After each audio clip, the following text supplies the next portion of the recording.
శ్రీరామ రక్ష గృహవాస్తు YouTube channel ప్రేక్షకులందరికీ కూడా నా యొక్క నమస్కారాలు. నేను మీ Nagaraju, MSc maths BEd. I'm a vastu researcher. నేను గృహవాస్తులను చూస్తూ ఉంటాను. ఈరోజు మనం చెప్పుకోబోయేటువంటి టాపిక్ ఏంటయ్యా అంటే కన్యావర్గు భూమి లేదా దైత్య పృష్ఠ భూమి.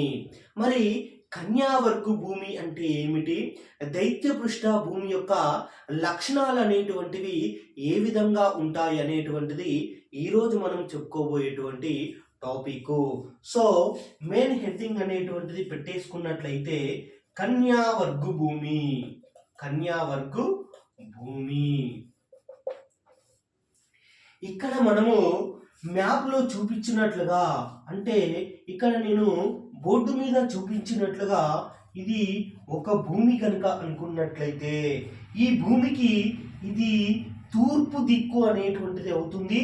ఇక్కడ ఇది ఆ పశ్చిమ దిక్కు అనేటువంటిది అవుతూ ఉంటుంది. ఇది ఉత్తర దిక్కు, ఇది దక్షిణ దిక్కు అనేటువంటిది అవుతుంది.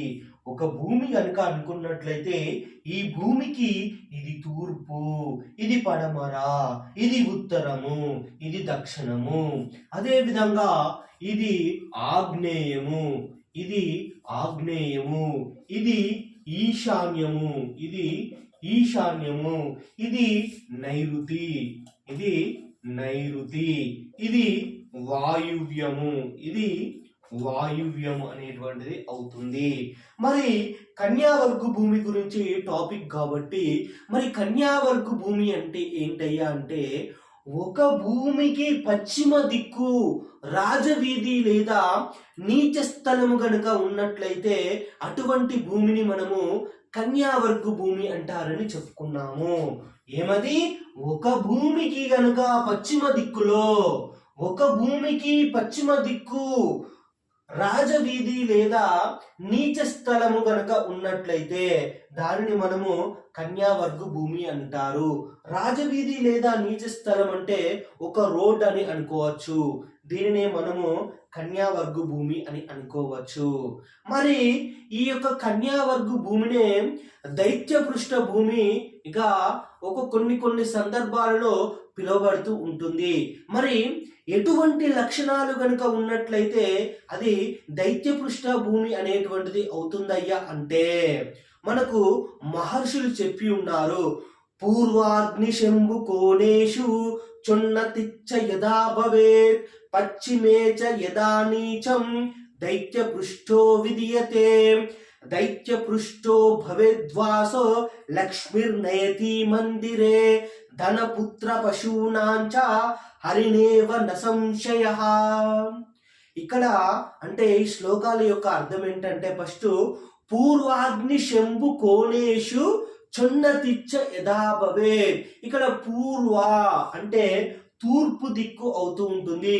పూర్వ అగ్ని, అగ్ని అంటే ఆగ్నేయము అనేటువంటిది అవుతుంది. శంభు ఈశాన్యము అనేటువంటిది అవుతూ ఉంటుంది.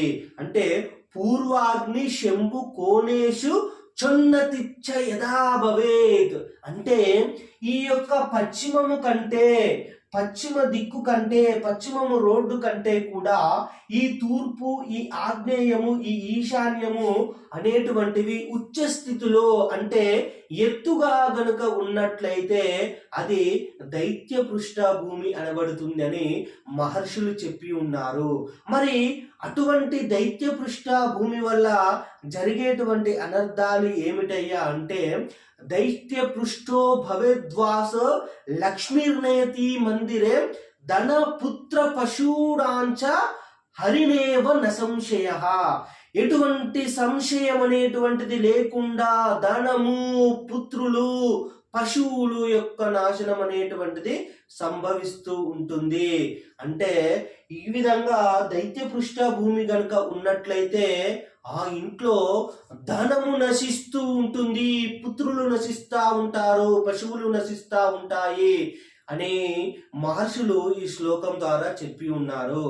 కాబట్టే ఈ విధంగా పశ్చిమము నీచ స్థలము అంటే పశ్చిమ దిక్కు అనేటువంటిది పల్లమై ఉండి ఈ తూర్పు, ఈ ఆగ్నేయము, ఈ ఈశాన్యాలు అనేటువంటివి ఎత్తుగా అయి ఉండి దీనితో పాటు ఉత్తరం కూడా ఎత్తుగా ఉన్నట్లయితే అప్పుడు మనకు ఇది దైత్య పృష్ఠ భూమి అని అనబడుతూ ఉంటుంది.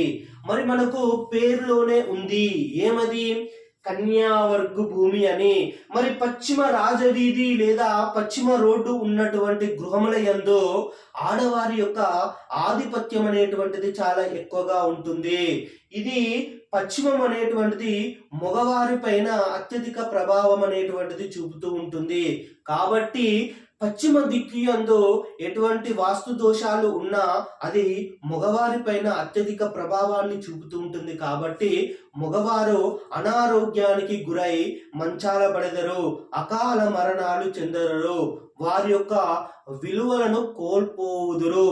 అదే విధంగా వంశనాశనం సంభవిస్తూ ఉంటుంది.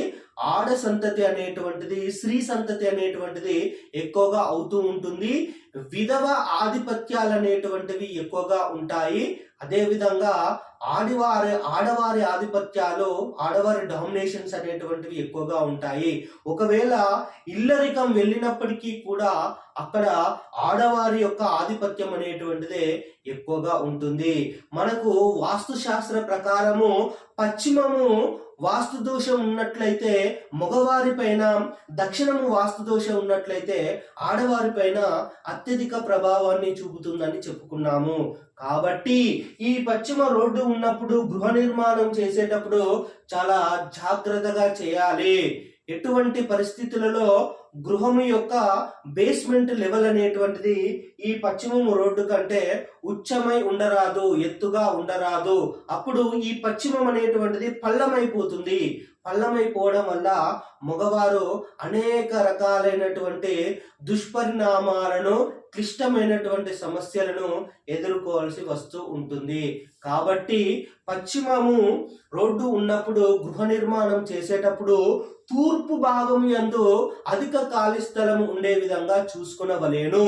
మరి ఈ విధంగా ఉన్నటువంటి కన్యావర్గు భూమిని మనము పురుషవర్గు భూమిగా మార్పు చేసుకోవాలి.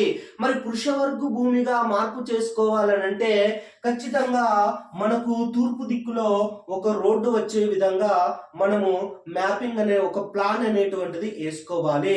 అప్పుడే ఈ కన్యావర్గు భూమి అనేటువంటిది పురుషవర్గు భూమిగా మారిపోయి రెండు కూడా బ్యాలెన్స్ అయ్యి సంసారం అనేటువంటిది సాఫీగా కొనసాగుతూ ఉంటుంది. కాబట్టి మనకు ఈ దైత్య పృష్ఠ భూమిని కూడా మనం పురుషవర్గు భూమిగా మార్చుకోవాలి. అప్పుడే ఇది యోగిస్తూ ఉంటుంది. మనము వాస్తు పరంగా గృహ నిర్మాణం అనేటువంటిది చేసుకోవాలి. ఒకవేళ ఈ పశ్చిమం రోడ్డు గృహముల కంటే బాగా డౌన్ అయి ఉన్నదో పుత్ర సంతతి నాశనం అనేటువంటిది జరుగుతూ ఉంటుంది. పుత్రులు అనేటువంటి వారు మరణించేటువంటి అవకాశం ఎక్కువగా ఉంటుంది. స్త్రీ సంతతి అనేటువంటిది ఎక్కువగా పెరుగుతూ ఉంటుంది. కాబట్టి ఎట్టి పరిస్థితుల్లో కూడా వాస్తు దోషం లేకుండా నివారించుకొనే గృహ నిర్మాణం అనేటువంటిది చేసుకోవాలి. కాబట్టి ఈ యొక్క కన్యావర్గు భూమినే మనము దైత్య పృష్ఠ భూమిగా మహర్షులు చెప్పి ఉన్నారు. ఈ దైత్య పృష్ఠ భూమిని, కన్యావర్గు భూమిని పురుషవర్గు భూమిగా రూపాంతరం చెందించుకోవడం కోసము మనము ఈ తూర్పు భాగం యందు ఒక రోడ్డుని ఏర్పాటు చేసుకోవాలని చెప్పి ఉన్నారు. కాబట్టి పశ్చిమము వాస్తు దోషం కనుక ఉన్నట్లయితే మగవారి పైన అత్యధిక ప్రభావాన్ని చూపుతూ ఉంటుంది.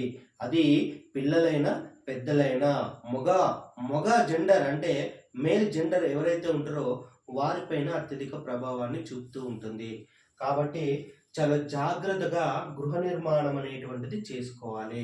ఈరోజు ఈ టాపిక్ గురించి చెప్పి ఉన్నాను. మరుసటి రోజు మరొక కొత్త టాపిక్తో చెప్తాను. అన్ని సమస్యలు యూట్యూబ్లో చెప్పడం అనేటువంటిది కుదరదు. కొన్ని చెప్పరాని సమస్యలు అనేటువంటివి ఉంటాయి. అవి వాస్తు విజిట్ చేపించుకున్నటువంటి వారికి మాత్రమే చెప్పడం అనేటువంటిది జరుగుతూ ఉంటుంది. అందరికీ నా యొక్క హృదయపూర్వక నమస్కారాలు. మళ్ళీ మీరు మా ఛానల్ని చూస్తున్నట్లయితే లైక్ చేయండి, సబ్స్క్రైబ్ అనేటువంటిది చేసుకోండి. అతి త్వరలోనే నేను నా నెంబర్ను డిస్ప్లే అనేటువంటిది చేస్తాను. మాది నర్సంపేట. ఈ నర్సంపేట చుట్టుపక్కల ఉన్నటువంటి వారికి వరంగల్, హన్మకొండ, కరీంనగర్, ఖమ్మము ఈ విధంగా చెప్పుకుంటూ పోతే చాలా చోట్లనే వాస్తు విజిట్ అనేటువంటిది చేయడం జరిగింది. కానీ ఏ ఒక్క వీడియో కూడా నేను యూట్యూబ్లో అప్లోడ్ చేయలేదు. ఎందుకంటే అది కరెక్ట్ కాదు. వాస్తు అనేటువంటిది మనము ప్రజా సంక్షేమం కోసం ఉపయోగించాలి. అవసర నిమిత్తం మాత్రమే మనము ఫీజు అనేటువంటిది తీసుకోవాలి. అంతేగాని వాస్తును వ్యాపారం ఎప్పుడూ చేయకూడదు. జై శ్రీరామ్. సర్వే జన సుఖినో భవంతు.